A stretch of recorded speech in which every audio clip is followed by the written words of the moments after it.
예, 반갑습니다. 자, 오늘 부동산 공법 첫 수업입니다. 첫 수업이고, 자, 여러분들하고 이제 1년 동안 수업을 진행해야 될 건데, 아무래도 이제 첫 수업할 때는 여러분들 자체가 아무래도 이제 공부를 시작하는 분들이고, 그 다음에 앞으로 어떤 방향으로 수업을 들어야 될지, 내가 공부를 진짜 하고 있는지 하는 등등도 여러분들이 재점검할 수가 있을 겁니다. 그러면 그 방향이 조금 틀어졌다라면 그 방향대로 조금 수정을 하시면 금방 여러분들의 슬럼프는 회복될 수 있지 않을까 그렇게 생각합니다. 자, 그래서 여러분들하고 1년 동안 하여튼 공법을 한번 책임지고 한번 나가보도록 하겠습니다. 그래서 먼저 제가 설명할 거는요, 여러분들에게 설명할 거는 2차 과목의 구성, 그 다음에 2차 과목을 공부하는 방법, 이런 부분들에 대해서 한번 말씀을 드려볼까 합니다. 자, 2차죠. 그죠? 2차인데, 저는 부동산 공법을 강의합니다. 공법을 강의하는데, 2차는 여러분들이 알다시피 4과목으로 구성이 되어 있잖아요. 그죠? 4과목. 첫 번째가 이제 부동산 공법, 그 다음에 중개사법, 그 다음에 공시법, 세법. 과목은 4개인데, 배점은 300점입니다. 배점은 300점. 배점이 300점이라는 것은 이제 과목이 4개인데 300점이라는 것은, 공시법하고 세법 마지막 교시에 치르는데, 그게 100점 합쳐가지고 100점이에요. 그래서 공시법이 공시하는 법입니다. 공시. 부동산을 공시하거든요. 그 공시하는 법이 60점이고요. 그 다음에 세법이 40점이고. 그래서 부동산 공법이 100점이고, 중개사법도 100점. 그 다음에 공시가 몇 점이라고 했어요? 60이죠. 세법이 40입니다. 그래서 수업은 4과목에서 4일이 잡혀 있어요. 두 개를 합쳐가지고 몇 점이면 100점입니다. 100점. 100점인데 이걸 제가 여러분들이 몰라서 제가 말씀드린 건 아니고 이건 알고 계실 건데, 요렇게 공부하는 방법들이 좀 다르거든요. 여러분들이 생각하는 공부하는 방법하고 제가 제시하는 방법은 조금 다를 수가 있습니다. 자, 통상적으로 과락은 면해야 되겠죠. 과락이 몇 점입니까? 40입니다. 40. 과락은 40. 그러니까 공법 100점, 그 다음에 중개사법 100점 받았는데 공시세법을 합쳐가 37.5를 받았죠. 그러면 시험에서 떨어집니다. 그래서 과락은 없어야 돼요. 과락. 근데 여러분들은 과락이 나오진 않을 거니까 과락은 걱정. 정상적으로 수업 들은 분들이 과락이 나온다는 것은 말이 안 되는 소리이기 때문에 과락은 나오진 않습니다. 그래서 일단 과락이 40이고, 그 다음에 과목별로 몇 점을 받으면 돼요? 60이죠. 그래서 여러분들 처음 전략을 짤 때 어떻게 전략을 짜냐면, 공법의 목표 점수를 이제 처음 공부하시는 분들이 오늘부터는 이제 달라질 건데, 통상적으로 공인중개사 공부 시작이라면 공법 몇 점 잡냐면 60. 그 다음에 중개사법 60. 그 다음에 목표 점수가 이렇게 잡혀요. 60. 그 다음에 몇 점? 60. 몇 점? 60. 60이 아니죠. 그죠? 60 이상이죠. 이상. 60 이상을 받으면 된다. 라고 생각하고 전략을 짭니다. 그러다 보니까, 이 세 가지 과목에 대해서 시간을 배정하는 게 비슷해요. 공부를 하다 보면. 그리고 조금 어려우면 시간 배정을 더하는 그런 전략을 짜고 들어가거든요. 자, 그래서 이게 저는 잘못됐다고 생각하는 사람입니다. 이렇게 공부하시면 안 돼요. 이렇게 공부하시면 시험에 불합격할 확률이, 불합격하는 건 아닌데 불합격할 확률이 높고요. 그 다음에 공부할 때 스트레스가 장난 아닙니다. 어마무시한 스트레스가 올 겁니다. 아마 뭐 때문에 스트레스가 올 거냐면 야 때문에, 제가 강의하는 부동산 공부 때문에 아마 스트레스가, 굉장한 스트레스가 아마 올 겁니다. 그래서 이런 전략은 저는 여러분들에게 말리고 싶습니다. 이런 전략을 짜시면 안 되고요. 우리가 치는 시험은 자격증 시험이거든요. 자격증 시험입니다. 자격증 시험. 자격증 시험은요, 뭐를 판단하냐면 자격이 있느냐 없느냐를 판단하는 시험이 자격증 시험이에요. 자격 유무를 판단하는 시험입니다. 몇 점을 넘기면 자격을 줘요? 60을 넘기면 줘요. 60을 넘기면. 60이 안 되면 자격이 없다고 보는 거지. 국토교통부에서. 80이라. 그럼 자격이 우수해? 자, 60 받고 자격증을 땄거든요. 어떤 사람 80을 받았어요. 그럼 80 받은 사람이 그 자격이 우수합니까? 아니라니까요. 똑같다니까요. 우수한 사람을 뽑는 시험이 아니에요. 그러니까 우수한 사람을 뽑는 시험이 있죠. 그죠? 내일 뭐 좀 있으면 이제 수능이 치를 겁니다. 수능은 줄을 세우는 거예요. 1등부터 꼴등까지. 우수한 사람 뽑는 시험이죠. 공무시험 마찬가지입니다. 고시. 마찬가지입니다. 즉 상대평가 시험들은요 우수한 사람을 뽑는 시험이에요. 근데 우리 시험은 자격증 시험이기 때문에 자격 유무를 판단하는 시험입니다. 자, 만약에 올해 시험에도 누군가가 35회 시험에도 누군가가 수석 합격자가 나올 겁니다. 발표는 안 하는데 수석으로 합격한 분들이 있겠죠. 평균 90 몇 점 얼마 이래가지고 합격하신 분이 있을 겁니다. 반면에 꼴등으로 합격하는 분들도 있을 거예요. 60으로. 그죠? 근데 90 몇 점으로 수석 합격을 했다고 해서 중계를 잘하는 것은 아니죠. 그건 변론이죠. 그죠? 그러니까 작년에 꼴등으로 합격해서 현장에 있는 사람한테 가서 올해 수석으로 합격한 사람이 가서 뭐 해야 된다? 배워야 됩니다. 그래서 여러분들이 자격증 시험은 우수한 사람을 뽑는 시험이 아니고 자격 유무를 판단하는 시험이기 때문에 몇 점을 넘기면 되냐면 60을 넘기면 돼. 평균 60을 넘기면 됩니다. 그죠? 그래서 우수한 사람이 되려고 처음에 제가 제시하고 싶은 방법은요. 우수한 사람이 되려고 공부를 방향 설정을 하면 안 된다. 즉 무슨 말이냐면 해도 모르겠는데 끝까지 하려고 내지는 했는데 궁금해서 책에 없는 것을 막 파고 들어가려고 공부하시게 되면 뭘 하는 거냐면 학문을 하게 되고요. 학문을 하게 되면 그냥 대학교 1학년에 입학했다고 생각하면 돼요. 즉 졸업하는데 얼마 걸리냐면 4년이 걸린다. 즉 합격하는데 4년이 걸릴 거다. 이렇게 생각하시면 됩니다. 그래서 제가 제일 먼저 말씀드리고 싶은 거는요. 합격 전략을 짤 때 과목별로 60 전략을 짜시면 안 된다는 말씀을 드리고 싶어요. 과목별로 60 전략을 짜면 큰일 납니다. 그래서 어떻게 전략을 짜야 되냐면 일단은 60 이상은 받아야 되잖아요. 그죠? 60 이상을 받기는 받아야 되는데 그럼 60 이상을 받기 위해서 어떻게 할 것이라는 문제가 제기된단 말입니다. 자, 그러면 자, 아까 공법, 부동산 공법이 몇 점이에요? 받아야 되는 점수가 60. 그 다음에 중개사법이 몇 점입니까? 60. 공시세법이 몇 점? 60. 자, 다 합치면 몇 점 받으면 돼요? 180점 전략으로 가셔야 돼요. 몇 점? 180. 그러니까 합쳐가지고 몇 점 받으면 되냐면 180을 받으면 돼요. 180을. 근데 여러분들이 시험장에서 최소 몇 점 이상은 받아야 됩니까? 예? 120이잖아. 120점은 받아야 되잖아요. 200을 받아도 과락이 나오면 안 되니까. 과목별 과락이 있거든요. 그러니까 40, 40, 40은 무조건 베이스를 깔고 들어가야 되니까. 그죠? 그러니까 180에서 120을 빼면 몇 점입니까? 60이에요, 60. 자, 나머지 60점이라는 점수를 어떻게 받을 것인지를 가지고 이제 우리가, 머릿속에 생각해요. 각 과목별로 만점이 다릅니다. 그러니까 만점이 100점이 아니고요. 만점이 달라요, 과목별로. 그죠? 그래서 여러분들이 설정을 어떻게 하시면 되냐면요. 부동산 공법은 만점을 몇 점으로 보시면 되냐면 한 70점 정도가 만점이다라고 생각하시면 돼요. 공법은 만점이 몇 점이라고요? 70에서 한 80 사이 정도가 만점이다라고 생각하시면 됩니다. 제가 만점을 갖다가 미리 설정을 해주는 이유는요, 그 나머지 여러분들 공부하는데 시간을 좀 줄여드리려고 그래요. 법령은 몇 점 정도로 만점 보시면 통상적으로 중개사법을 수험생들이 조금 쉽게 생각합니다. 그래서 똑같은 시간을 공법과 중개사법에 투자했을 때 중개사법이 점수가 더 잘 나옵니다. 뭔 말이냐면 학생들이 수학을 갖다가 10시간 하고 국사를 10시간 공부했거든요. 그러면 어느 과목에서 점수가 더 나올 확률이 높아요? 국사에서 훨씬 더 점수가 잘 나오죠. 그거 똑같습니다. 그래서 중개사법에서 점수가 좀 잘 나오고 똑같은 시간을 투입한다고 했을 때 산출되는 점수가 달라요. 그래서 중개사법을 갖다가 일반적으로 지금까지 우리 공인중개사 시험을 35년을 치르면서 통상적으로 수험생들이 제일 쉽다라고 생각하는 게 중개사법이거든요. 그래서 중개사법은 만점을 몇 점 보시면 되냐면 90 정도로 보시면 돼요. 90. 만점이 90입니다. 만점이 90. 만점이 90. 그 다음에 공시세법은 만점이 몇 점이냐라고 할 때 약 80 정도. 이렇게 여러분들이 보시면 돼요. 만점을 먼저 설정하는 이유는 내가 공법을 공부할 때 70에서 한 75 정도가 만점이다라고 생각을 하면 여기에서 자유가 보이기 시작합니다. 어떤 자유가 보이기 시작할 거냐면 몇 점이 보이나요? 몇 점이 남아요? 예? 70을 만점으로 봤다 그러면 몇 점이 남아요? 30점이 남죠. 15점이 남는 게 아니지. 100에서 75를 빼면 70을 빼면 30 아이가. 그죠? 30점이 나왔습니다. 30점이. 30점이 남으면요. 우리 문제당 얼마냐면, 한 문제당 얼마요? 2.5. 그럼 몇 문제가 남아요? 몇 문제가 남아? 12문제가 남아요. 12문제가 남는다는 말은 무슨 말이냐면, 12문제는 틀려도 돼.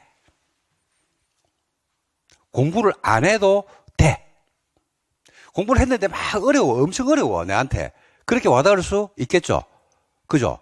근데 우리가 상대평가 시험, 수능이라든지 고시다 이러면 어려워도 해야 돼? 안 해도 돼? 해야죠. 좋은 대학 가려고 그러면. 근데 대학에 목표가 없어. 그럼 어려운 건 안 해도 된다니까요. 근데 우리 시험은 자격증 시험이기 때문에 12문제는 틀려도 돼요. 근데 이거 틀립니까? 맞춥니까? 이거 다 틀립니까? 맞춥니까? 내가 12개를 안 했어. 12개 테마를 너무 어려워가지고 난 뺐어. 다 버리고 안 했어. 근데 이거 틀립니까? 맞춥니까? 맞추잖아. 찍었어. 객관식이잖아. 우리 치는 시험이. 3, 3, 3, 3, 3, 3, 3 찍으면 여기서 몇 개를 맞추냐면 3개를 맞춰요. 아, 확률적으로 그렇게 돼 있다니까. 확률적으로. 근데 공부를 엄청나게 했어. 12문제가 모르겠는데 공부를 엄청나게 했어. 시험장 가면 몇 개를 맞추겠습니까? 똑같거든요. 3개. 아니면 더 틀릴 수 있어요. 2개를 맞출 수도 있어. 그래서 양을 줄이셔야 돼요. 양을. 그러니까 기본서의 양을 줄이는 게 아니고 여러분들이 개인적으로 공부하는 양을 줄여 나가야 돼요. 그래서 버려야 될 것과 가져갈 것을 구분을 잘 하셔야 됩니다. 근데 그거는 누가 할 거냐면 강의하는 제가 해드릴 겁니다. 그거는. 제가 여러분들하고 수업하면서 오늘 끊임없이 말씀을 드리면서 해드릴 거거든요. 법률도 마찬가지입니다. 90점이 여러분들 만점이라고 제가 말씀드렸잖아요. 그죠? 그러면 여유점수가 몇 개가 나와요?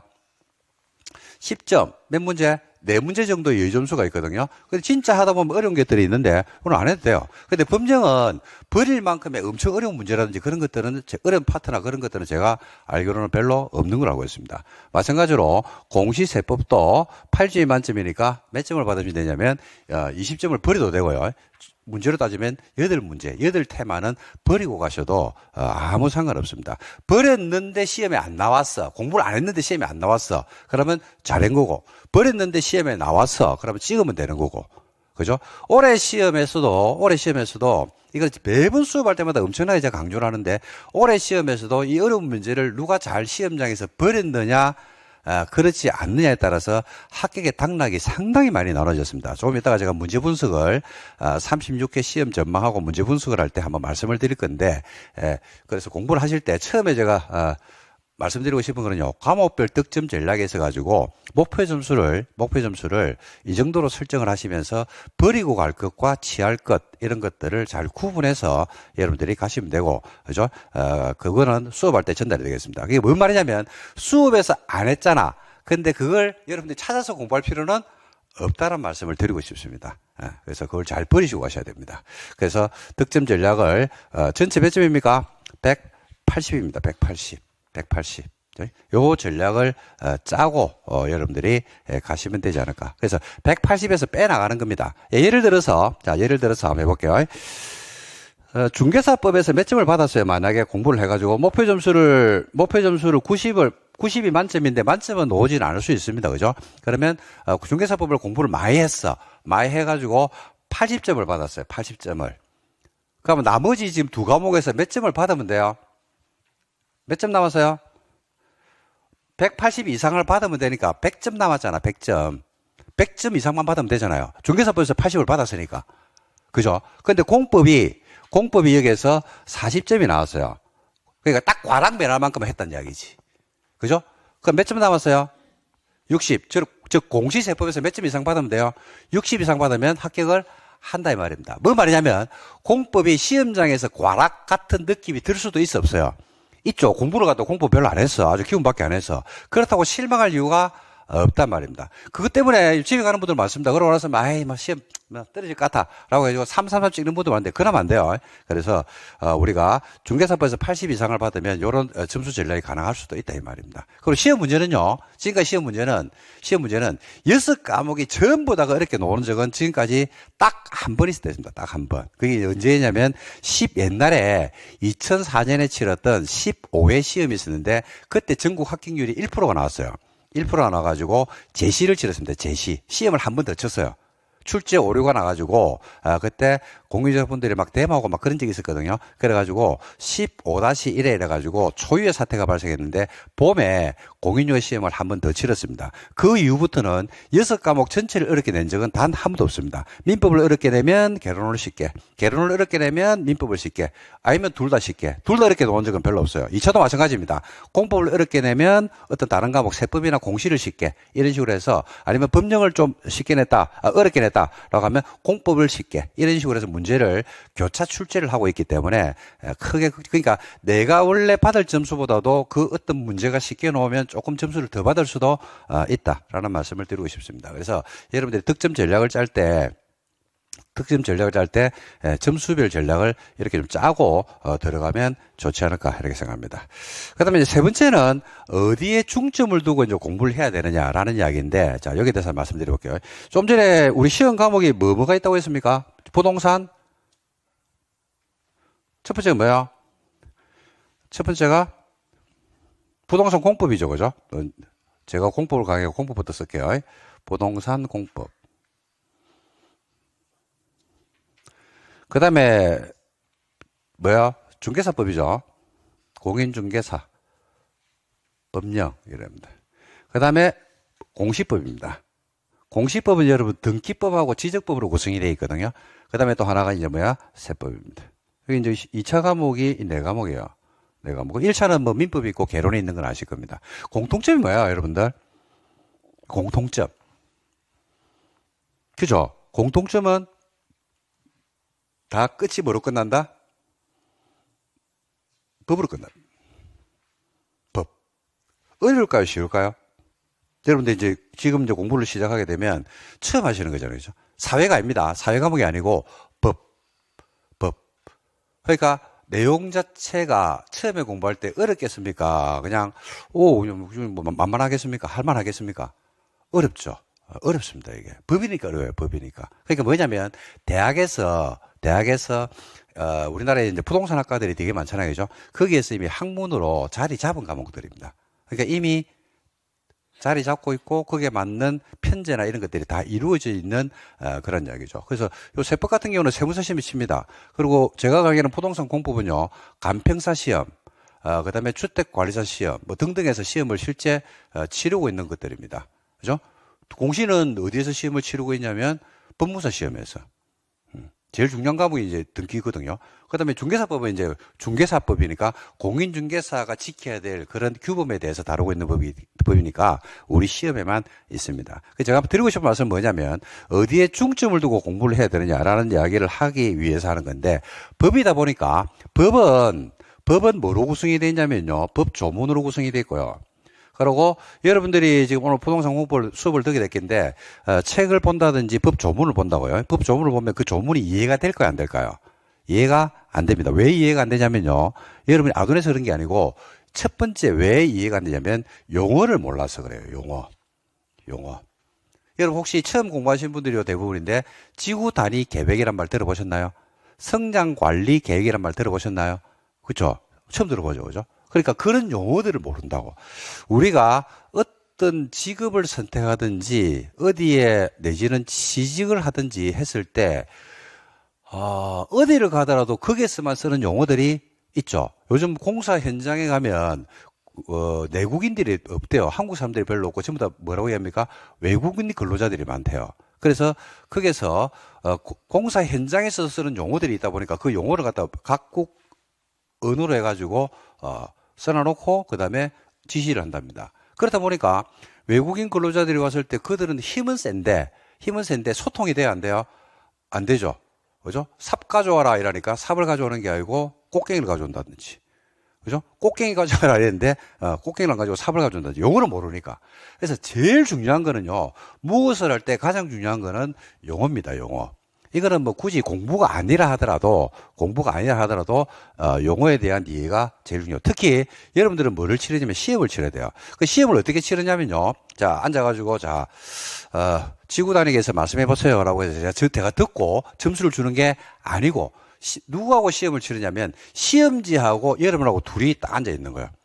그죠? 그러니까 예를 들어서 말로 하는 게 아니란 말입니다. 그러니까 시험지에서 그게 맞는 5개 지문 중에서 뭘 찾으셔야 되면 득점을 해서 정답을 찾아가지고 득점을 하셔야 되거든요. 그러다 그러면 문제에 대한 뭐가 필요하냐면 해석을 해야 돼요, 해석. 주어진 시간이 몇 분입니까? 1분이죠. 그러니까 예를 들어서 지구 단위 계획에 대한 설명이다. 틀린 것을 골라라. 내지는 성장 관리 계획 구역에 대한 설명이다. 틀린 것을 골라라. 옳은 것을 골라라. 라는 제시어가 들어왔을 때 그 용어가 무엇을 물어보려고 하는지 또는 그 용어가 주로 어떤 문제를 시험에서 주로 다루고자 하는지라는 것들이 충분히 연습되어 있는 분들은 답을 빨리 찾아갈 수 있는데 지구 단위 계획이란 말 자체가 아직까지도 내한테 익숙하지 않고 그렇게 되면 그 문제를 푸는 거는 거의 다 힘들다고 보셔야 되겠죠. 그죠? 그래서 제일 중요한 거는 용어입니다. 제가 뭔 말이냐면요. 여러분들이 오늘부터 해서 수업을 쭉 이렇게 6과목을 진행을 할 건데 시험에 뭐 나올 건데 이런 거 궁금해 하시면 안 돼요. 시험에 뭐 나오는 게 궁금한 게 아니고 내가 살면서 이런 말도 현장에서 쓰이고 있구나라는 새로운 용어들이 나오면 그런 용어들을 여러분들이 메모지에 메모를 하든지 해가지고 자꾸 중얼거리는 거. 그게 저는 제일 첫 번째 출발점이 아니냐. 그리고 그게 되면 용어가 되면요. 60이기 때문에 용어가 딱 되는 순간에 그냥 합격했다고 생각하시면 됩니다. 합격했다라고 생각하시면 되기 때문에 용어의 중요성에 대해서 이거는 말로 표현할 수가 없거든요. 그래서 여러분들이 용어를 먼저 익히는 쪽으로 항상 공부에 초점을 맞추셔야 됩니다. 그래서 통상적으로 이제 공부를 좀 하시는 분들은 처음에 시작하자마자 시험에 뭐가 나오는데 이런 것들을 굉장히 궁금해하는데 그래봐야 아무 소용 없습니다. 시험은 언제 치를 거냐면요. 내년 10월 25일 10월 마지막 주 토요일 날 시험이 치러질 거기 때문에 그 전에 시험 문제에 대한 우리가 내용이라든지 이런 것들의 파악은 지금 할 필요는 없다는 이야기죠. 거기에 모든 시계바늘을 어디에 맞추셔야 되냐면 10월 25일 날짜는 정해져 있거든요. 그 날짜에 맞춰서 여러분들이 공부를 하셔야 됩니다. 그래서 첫 출발지가 용어를 익히는 쪽에다가 먼저 방향을 맞춘다 그러면 저는 굉장히 좋은 방향 설정을 하지 않았느냐라는 말씀을 드리고 싶습니다. 그래서 용어의 정확한 이해 이게 시험에서는 가장 관건입니다. 그래서 여러분들이 공법뿐만 아니라 세법, 그 다음에 공시법, 그 다음에 중개사법 이런 것들을 보시면서 용어를 먼저 익히는 쪽으로 가셔야 되고 저도 수업을 할 때 11월, 12월 우리가 기본 강의 수업에서는 용어를 먼저 이해시키는 쪽에다가 항상 초점을 맞추도록 하겠습니다. 또 때로는 여러분들이 알고 있는 용어들이 나옵니다. 우리 부동산 공부에서는 재개발이나 재건축 이런 등등 여러분들이 알고 있는 국민주택이 뭔지 하는 등등에 대한 개념들이 나올 때는 또 알고 있는 거기 때문에 또 괜찮을 겁니다. 그래서 용어를 먼저 익히는 쪽에다가 초점 맞추는 공부를 하시면 좋지 않을까 생각합니다. 그 다음에 이제 다섯 번째로 또 말씀드리고 싶은 거는요. 복습을 해야 되는데 모든 과목을 복습하면 제일 좋죠. 모든 과목을 복습하면 제일 좋은데 모든 과목을 복습하기가 그건 불가능합니다. 불가능. 그래서 이제 수업은 다 들으셔야 돼요. 수업은 듣고 되도록이면 어디에서 해결하냐면 수업 시간에 자꾸 기동량으로 듣고 여러분 돌아서면 뭐합니까? 잊어먹죠. 그러니까 뭐 하시면 되냐면요. 듣고 그 다음에 주특기 살리고 듣고 주특기 살리고 듣고 주특기 살리고 그러니까 듣고 잊어먹고 하면 돼요. 근데 전체 6과목을 듣고 잊어먹고 하면 안 되잖아요. 그죠? 그러면 그 중에서 일부 과목들은 복습을 해야 된단 말입니다. 자, 요걸 말씀드리는 게 잘 들어봐요. 이거는 이제 다른데 동차를 하시는 분들이 있을 겁니다. 1차, 2차를 하시는 분들. 1차, 2차를 하시는 분들은 어디 복습은 집에 가서 복습은 뭘 하셔야냐면 1차를 하셔야 돼요. 1차. 그러니까 오늘 공법 수업을 들었잖아. 그죠? 근데 집에 가서 공부를, 나머지 시간에 있어서 공부를 할 수 있어요? 없어요? 있죠? 그러면 집에서 공부할 때는 뭘 공부하시냐면 1차로 공부하셔야 됩니다. 공부하시면 안 돼요. 공부하시면 안 되고 1차로 공부하셔야 돼요. 동차를 하시는 분들은, 1차, 2차를 하시는 분들은, 1차를 먼저 하셔야 됩니다. 왜냐면, 그 대신에 수업은 들어야 돼요. 수업은 듣고 수업 시간에 했던 용어나 이런 것들을 그냥 자꾸 기동량으로 들으면서 이해를 하시는 겁니다. 전부 다를. 근데 시간이 남을 때는 항상 1차를 공부하는 방법으로 가셔야지 효율적 공부가 될 겁니다. 그래서 1차가 여러분들 어느 정도 용어도 익숙해지고 복습을 하면서 정리가 되잖아요. 그죠? 그러면 그때 이제 2차를 하셔도 되니까 나중에 그거는 따로 공부 방법이라는 것들은 따로 제가 설명을 드리도록 하겠습니다. 자, 대신에 여기 지금 동차를 하시는 분들이 계실 겁니다. 동차가 아니고 2차만 하시는 분들. 2차만 하시는 분들은 어디에 초점 맞추셔야 되냐면 2차는 1차를 합격했다는 이야기거든요. 합격했다는 이야기인데 2차만 하시는 분들도 조금 경우는 다릅니다. 어떤 경우가 있냐면 작년에 6과목을 공부를 다 해가지고 1차는 합격하고 2차는 아깝게 떨어진 분이 있고요. 작년에 1차만 공부해가지고 합격하시고 2차는 한 번도 본 적이 없이 2차를 하시는 분도 있어요. 그리고 작년에 6과목을 전부 다 공부를 했는데 아깝게 시험에서 안타깝게 떨어진 경우도 있어요. 그런 분들 공부하는 방법하고 완전 초보자들이 공부하는 방법은 좀 다르거든요. 다른데 좀 전에 말씀드린 바와 같이 동차를 하신 분들은 복습할 때는 1차 위주로 하셔야 되고요. 그 다음에 2차만 하시는 분들이 있거든요. 2차만 하시는 분들은 공부를 했잖아요. 그죠? 그러면 복습을 할 때 어디에 중점 두는 공부를 하셔야 되냐면, 그죠? 중개사법입니다. 그 다음에 공법입니다. 공법은 6개의 법률로 구성이 되는데 다 하면 안 되고요. 다 하면 안 되고, 우리 부동산 공법 안에 국토계획법이라는 법이 있습니다. 이 국토계획법을 먼저 하시면 돼요. 다른 거 하면 안 돼요. 국토계획법만 하면 돼요. 국토계획법만. 여기 통상적으로 수업 시간이 주로 따지면 한 4주에서 5주 정도 수업이 진행될 겁니다. 야만 하시면 돼요. 그래서 처음에 복습할 때는 공인중개사법, 그 다음에 요거. 그러니까 공인중개사법이 아까 말씀드릴 때 시작은 안 했는데 내용적으로 통상적으로 수험생들이 어렵게 느낀다고 했습니까? 조금 괜찮다고 느낀다고 했습니까? 괜찮다고 느낀다 했죠. 그러니까 중심을 어디에 세야 되냐면 야를 세야 돼요. 야가 고득점이 되는 쪽으로 가셔야 됩니다. 그러니까 공인중개사법이 아까 우리가 필요한 점수가 몇 점이라고 했어요? 180이죠. 근데 야는 목표 점수가 만점이 몇 점이라고 했습니까? 90. 왜 90을 잡아주냐면 중개사법이 일반적으로 수험생들이 공부할 때 약간 쉽게 느끼기 때문에 그렇다고 했잖아요. 그죠? 그러니까 야를 몇 점을 잡아주냐면 80을 받았어요. 그러면 자유가 보이죠. 180에서 80을 받아버렸으니까 남은 점수가 몇 점이냐면 100점이거든요. 100점. 그죠? 그러면 한 과목이 60을 받았어요. 그럼 나머지는 뭐만 면하면 되냐면 과락만 면하면 됩니다. 그럼 나머지 공부하기가 되게 편해요. 하반기가 공부하기가 어마무시하게 편합니다. 그래서 야를 중심에 잡고요. 그 다음에 공법은 시간이 좀 많이 걸리는 과목이거든요. 근데 국토계획법을 손에 딱 쥐는 순간에 공법은 그냥 게임 끝났다라고 생각하시면 됩니다. 예, 그래서 요 두 가지 방법으로 공부를 하시기를 권해드립니다. 자, 정리할게요. 동차를 하시는 분들은 복습할 때 뭘 하라고요? 1차를 민법하고 개론을. 그 다음에 2차만 하시는 분들은 복습할 때 뭘 먼저 해라고요? 중개사법 하고 뭐고요? 공법 중에서 뭐만? 국토계획법만 해라. 이런 말씀을 드리고 싶습니다. 그 다음에 이제 6번째로 통상적으로 수험생들이 제일 많이 질문하는 게 다독을 해야 됩니까? 정독을 해야 됩니까? 이렇게 물어보거든요. 다독이 답일까요? 정독이 답일까요? 다독이 답이다, 정독이 답이다. 이런 생각할 때. 네? 그렇죠. 그때 다르죠. 그때 다르죠. 그죠? 여러분, 다독 하려고 합니다. 다독. 예를 들어서, 지금 11월 달에 다독 하려고 하거든요. 다독이 됩니까? 안 됩니까? 안 되죠. 뭘 모르니까?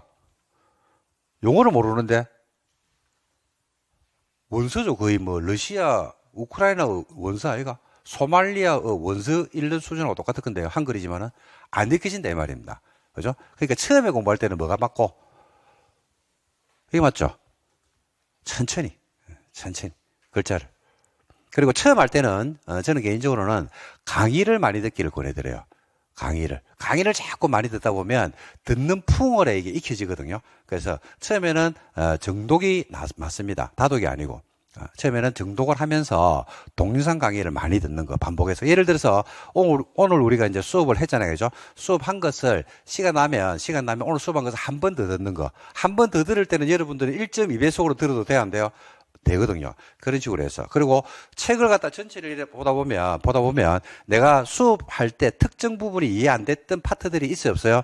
있죠. 예를 들어서 두 번째 시간 했던 것들이 잘 이해 안 되는데 그러면 두 번째 시간 한 걸 뭐하고 선택하고 그걸 뭐하고 반복하고. 그러니까 동영상의 장점 선택과 반복 이걸 활용하시면 굉장히 좋다는 이야기입니다. 그래서 우리가 처음에는 정독이 맞습니다. 자, 정독을 했죠. 그러고 나서 이제 여러분들이 시험에 임박했어요. 한 8월달 9월달 됐어요. 그죠? 그럼 뭘 해야 돼요? 그때는 다독이죠. 여러 번 봐가지고 계속 반복을 해줘야 되거든요. 그래서 그때는 맞습니다. 그래서 정독이 맞느냐, 다독이 맞느냐, 요거는 처음부터 논쟁거리가 안 되는 겁니다. 내 상황에 따라서 달라지는 겁니다. 내가 처음 공부하는 입장이면 여러분 알다시피 다독을 하고 싶어도 다독을 할 수가 없잖아요. 그죠? 그때는 천천히 읽으면서 그 용어가 가지고 있는 의미를 생각해보고 정독을 하시는 게 맞고, 그 다음에 그 용어가 익혀지고 나서, 여러분들이 하반기쯤 됐다. 여러분들이 지금 입고 있는 옷을 반팔로 바꾸고, 그죠? 반팔을 입고 있을 때가 있을 겁니다. 그때는 뭘 하셔야 되냐면, 다독을 하시는 게 맞다는 얘기죠. 그래서 어느 시기에 따라서 다독 정독이 정해져 있는 것이지, 그죠? 절대적으로 다독이 맞느냐, 정독이 맞느냐, 이거는 정해진 게 아니란 사실. 그리고 처음 공부할 때는 뭐를 병행하는 게 좋다고요? 동영상을 병행하면서 계속 들어주는 게 훨씬 더 효율적인 공부가 된다라는 말씀을 드리고 싶습니다. 그리고 동영상 강의를 여러분들 들으실 때는요, 아까 복습을 어디에 초점을 맞춰라고 했는데 예습을 좀 하시면 너무 좋아요. 예습.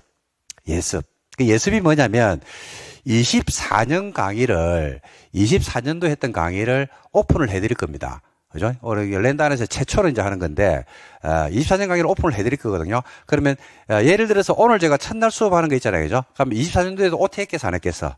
했겠죠. 24년도에도 여러분들이 오늘 첫 진도 나가는 것만큼 나갔겠어요, 안 나갔겠어요? 나갔겠죠. 물론 법 개정이 되고 방향이 조금 바뀐 건데 거의 전체의 맥은 다른 게 아니거든요. 그러면 그런 강의를 먼저 한번 듣고, 예를 들어서 민법을 수업 듣는데 민법을 첫 수업 들어요. 그러면 민법에 대한 의사표시의 부분을 24년도 강의를 찾아가지고 먼저 한번 듣고, 그러나서 실 강의를 수업 듣는 거야.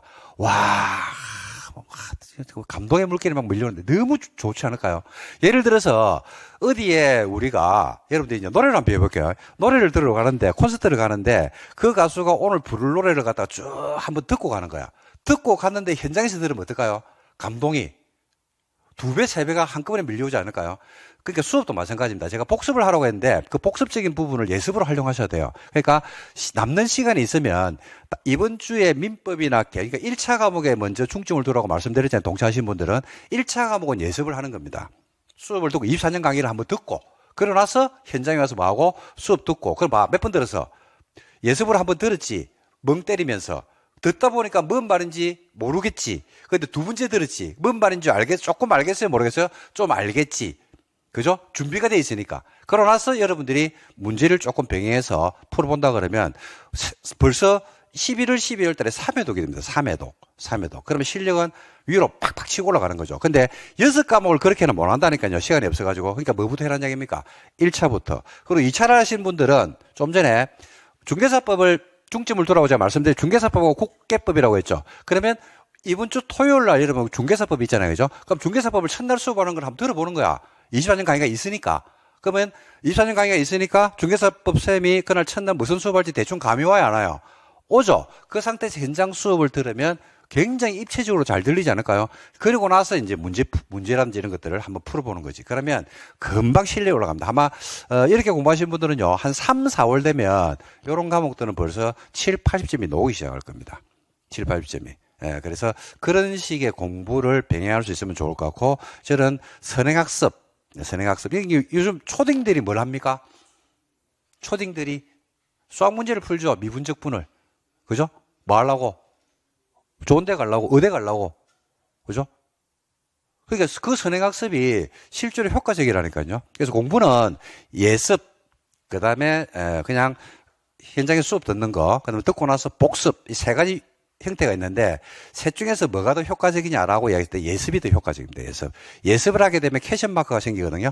그러면 수업을 더 집중할 수가 있습니다. 그래서 학교 다닐 때도 이러면 그럴 건데요. 반에서 공부 좀 한다, 전교에서 공부 좀 한다는 애들은, 그죠? 예습을 많이 합니까? 복습을 많이 합니까? 예습을 더 많이 합니다. 그 예습은 시간이 오래 걸리지 않습니다. 그냥 넘기면서 오늘 뭘 배울 건지 한번 캐션 마크를 품고 가면, 그 다음에 수업에 뭐가 생기냐면 집중도가 생기거든요. 근데 이제, 저도 뭐 공부를 잘해본 적은 없는데, 저같이 공부 못하는 아들의 공통점은 그냥 가죠. 가방 들고. 가서 뭐 합니까? 한 개도 못 하니까 절죠. 그러니까 복습하는 시간이 어마무시하게 길죠. 그죠? 그래서 공부를 조금 여러분들이 하실 때 예습을 저는 좀 잘 활용했으면 좋은데, 예습을 혼자서 하게 되면 너무 힘드니까 24년 강의를 좀 활용하면 훨씬 더 효율적으로 할 수 있지 않을까, 이렇게 생각합니다. 그 다음에 이제 제가 복습할 때 여러분들, 지금 1차에 중점을 두고, 그 다음에 2차만 하시는 분들은 중개사법하고 공법, 국계법이라고 말씀드렸잖아요. 그때 기출문제의 중요성에 대해서는 이거는 이제 말로 표현할 수가 없습니다. 너무너무 중요하죠, 기출문제가. 왜 그런지를 우리 한번, 여러분들하고 한번 생각해 봅시다. 올해 시험이 몇 회 시험입니까, 여러분? 30, 6회죠. 아니, 여러분이 치르는 시험이 36회. 그죠? 그러면 이제 시험이 끝났습니다. 몇 대 시험이 끝나냐면 35회 끝났죠. 34회도 끝났죠. 33회도 끝났죠. 32회도 끝났죠. 31회도 끝났을 거예요. 그죠? 시험이 끝난 겁니다. 그럼 31회 때 시험 문제가 나왔을 겁니다. 어떤 문제가 나왔을까요? 31회 때 어떤 문제가 나왔을까요? 시험에 출제된 사실문항이. 조계사법이든 공법이든 뭐 문제가 어떤 문제가 나왔을까? 뭐 어려운 게 아니잖아. 어떤 문제가 나왔을까 했을 때, 그죠? 이걸 생각해야 되는 거 아니에요? 어떤 문제가 나왔을까요? 중요한 건 알겠죠? 중요한 거.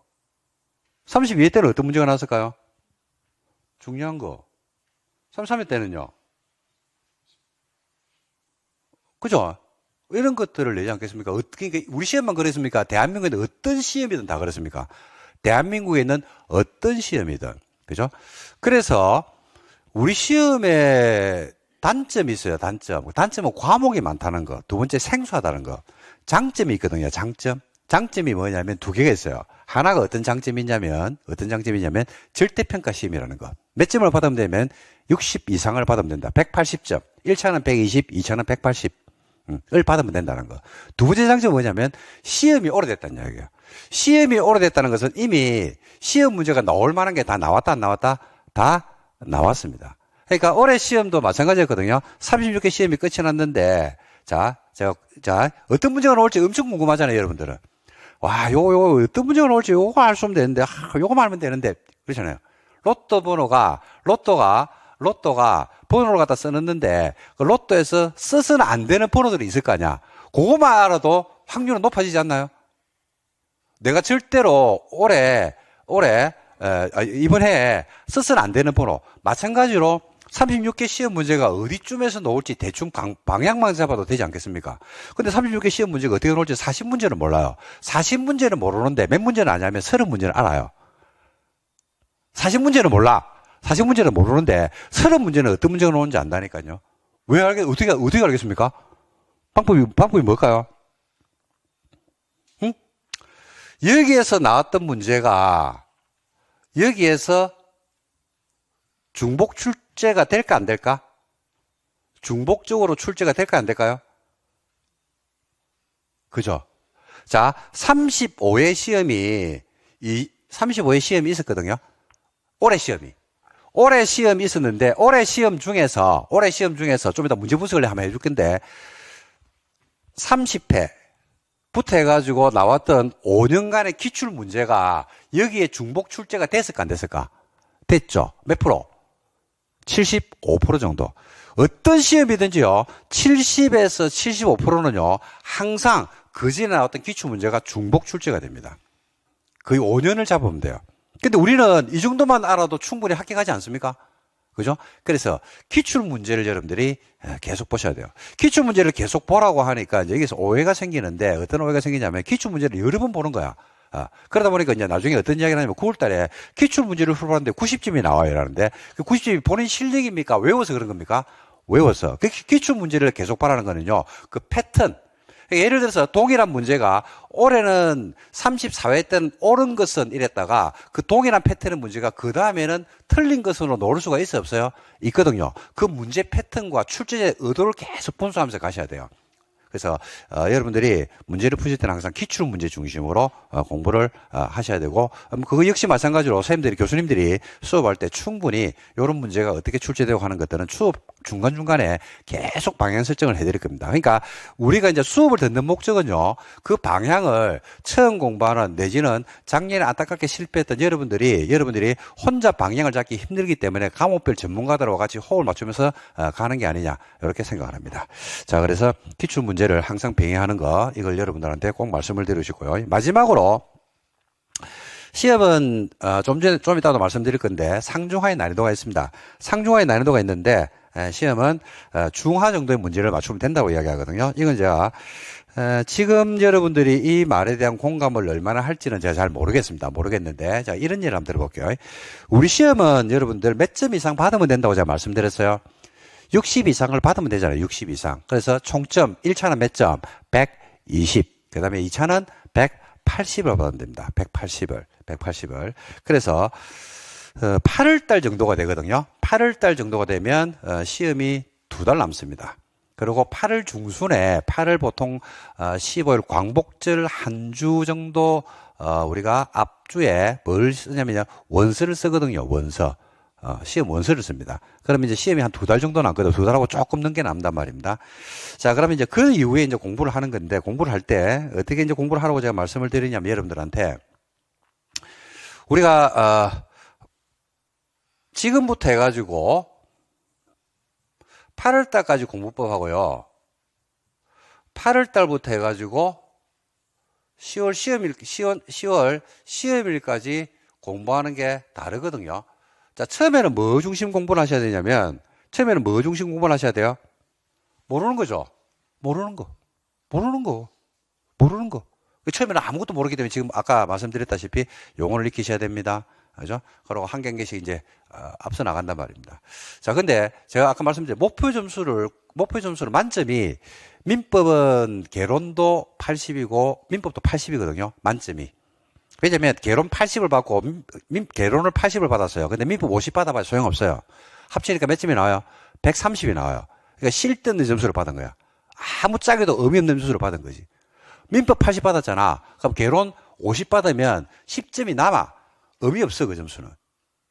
자격증을 갖다가 1점 이상을 주는 것도 아니고 똑같아요. 그래서 만점을 제가 80면 공법은 만점 몇 점이라고 했어요, 제가? 70에서 75 정도 잡으면 된다고 안 했습니까? 그죠? 그러면 이때 공부할 때는 아무것도 모르게 빵으로 시작하기 때문에 잘 모를 겁니다. 그래서 이때는 모르는 걸 해야 돼요. 근데 대신에 제가 뭘 버려도 된다고 했습니까? 어려운 걸 버려도 된다고 했죠. 어려운 건 안 해도 된다고 했잖아요. 그죠? 자, 그래서 공부를 할 때 우리의 합격의 당락을 지고 있는 거는요. 자, 제가 할게요. 모의고사를 치르고 막 이렇게 한단 말입니다. 하는데 모르는 걸 이때는 공부를 해야 돼요. 근데 이제 시험 마지막 정리할 때 됐죠. 그죠? 그러면 8월 달에 모르는 것은 시험장에도 모릅니다. 버리셔야 되겠죠? 그죠? 그러니까 시험일까지 공부하는 방법은 모르는 걸 공부해야 됩니까? 아니면 실수하는 걸 공부해야 돼요? 실수하는 거. 그래서 시험의 당락은 뭐 가지고 있냐면요. 모르는 걸 알아가지고 맞추는 합격하는 시험이 아니고 뭐를 줄이는 쪽으로 한다? 실수를 줄여야 돼요. 실수. 예를 들어서 올해 24년도 35회 시험에 아깝게 50 몇 점으로 떨어진 분들이 어마무시하게 많을 겁니다. 그분들이 다시 재도전하시거든요. 그분들은 뭐만 줄이면 되냐면요. 실수를 줄이면 돼요. 실수. 그래서 시험장에서 실력이 없어서 떨어진 게 아니고 실수를 많이 해서 틀렸을 겁니다. 실수를 많이 해서. 근데 그 실수를 많이 할 수밖에 없는 상황이라든지 아니면 문제를 접근했을 때 아마 그 문제에 대해서 대응하는 어떤 느낌 이런 것들이 조금은 다르게 와닿아서 그렇지 않으니까 그거에 대한 거는 좀 더 제가 말씀을 드릴 건데 실수를 줄이는 쪽으로 가셔야 됩니다. 실수를 줄이려고 그러면 어떻게 돼요? 실수를 줄이려고 그러면 어떻게 됩니까? 실수를 줄이려고 그러면 우리가 누구든지 실수를 하잖아요. 그죠? 근데 실수를 누가 많이 하죠? 어떤 일을 시켰다. 그죠? 어떤 행위를 한다. 공부를 한다. 뭘 한다 했을 때 실수를 누가 많이 하죠? 초보자들이 많이 하지 않나? 초보자들이. 예를 들어서 여러분들이 여기에서 한 번도 가본 적이 없는 내지는 내비를 켜서 가는 서울역까지 간다고 할게요. 근데 내비 없이 서울역까지 가야 돼. 그러면 실수할 수 있죠. 좌회전해야 되는데 우회전하고. 그죠? 하는 등등의 실수를 할 수 있으니까 시간이 많이 걸리잖아. 그러면 여기서부터 서울역까지 가는데 실수를 줄이는 방법이 뭐밖에 없어요? 반복이죠. 뭐 여러 번 왔다 갔다 하는 거지. 그러면 그다음부터는 뭐 그냥 웬만하면 그죠? 최단 거리까지 골목길까지 다 할 수 있잖아요. 그죠? 그 실수를 줄이는 방법 하나밖에 없어요. 뭡니까 그게? 반복입니다. 반복.